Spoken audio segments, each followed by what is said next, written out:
மார்க்குன்னு ஒரு பெரிய டாக்டர் அபூர்வமான ஒரு நோய்க்கு மருந்து கண்டுபிடிச்சு அதற்கான பரிசு வாங்கிறதுக்காக கிளம்பி வந்துட்டு இருந்தார். சடனாக ஏரோப்ளேன் நக்கர் பண்ணவே அது ஒரு கிராமம் மாதிரி இருக்கிற இடத்துல நின்றுடுது. அங்கே இருக்கிறவெல்லாம் எங்கேயான தங்கறதுக்கு தான் ஏற்பாடு பண்ணப்பட்டா. இவருக்கு ஒரு இடம் கிடச்சிது. அது ஒரு குடிசை வீடு. அந்த வீட்டுக்குள்ளே அவர் போன உடனே இந்த மாதிரி சமாச்சாரம் அப்படின்னு சொன்ன உடனே அங்கே இருக்கிற அந்த அம்மா என்ன பண்ணா, அவருக்கு ப்ரெட்டும் ஜூஸும் கொடுத்தா. அப்போ குழந்தை வாழ்வாள்னு அழுதுட்டு இருக்கிறது பார்த்துருவார். என்னம்மா குழந்தை அவ்வளோ அழுது? இந்த குழந்தை யார் குழந்தை, ஏன் அழுது கேட்டேன்.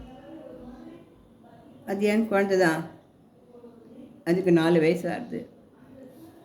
ஆனால் அபூர்வமான ஒரு நோயினால் அந்த குழந்தை கஷ்டப்பட்டு இருக்குது அப்படிங்கிறது இங்கே இருக்கிற டாக்டர்கள்லாம் சொல்லியிருக்காங்க.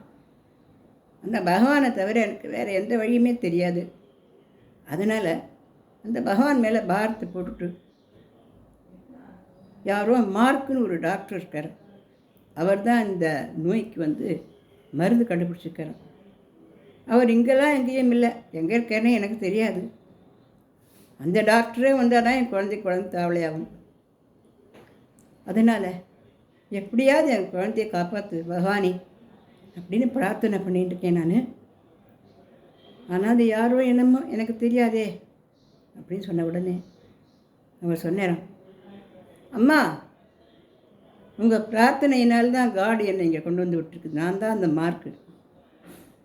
இந்த அபூர்வமான நோய்க்கு உண்டான மருந்துகள் இப்போ என்னோடய பேக்கிலேயே இருக்குது. நான் குழந்தைக்கு முதலுதவி செய்கிறேன். டாக்டர் நம்ம காத்தால் ஹாஸ்பிட்டலுக்கு அழைச்சின்னு போய் குழந்தையை காப்பாற்றிடலாம் அப்படின்னு சொன்னாராம். அந்த அம்மா முகமலர்ந்து போனான். அப்புறம் ஒரு சில நாட்களில் அந்த குழந்தை நல்லா ஆரோக்கியமாக ஆயிடுது. இது ஒரு சின்ன கதை மாதிரி இருக்க வழிய நம்முடைய உண்மையான பிரார்த்தனை, ஆத்மார்த்தமான பிரார்த்தனை நம்முடைய நோய் நொடிகளெல்லாம் நல்லா நீக்கிவிடும். நமக்கு யாரால் என்ன நல்லது கிடைக்கணும் அப்படின்னு பகவானுக்கு தெரியும். அவள் நம்மக்கிட்ட கொண்டு வந்து சேர்த்து விடும்.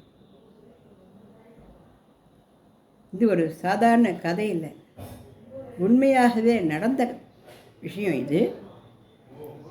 அதனால் நம்ம எல்லாருமே ரொம்ப பக்தியோடு பிரார்த்தனை பண்ணுவோம்.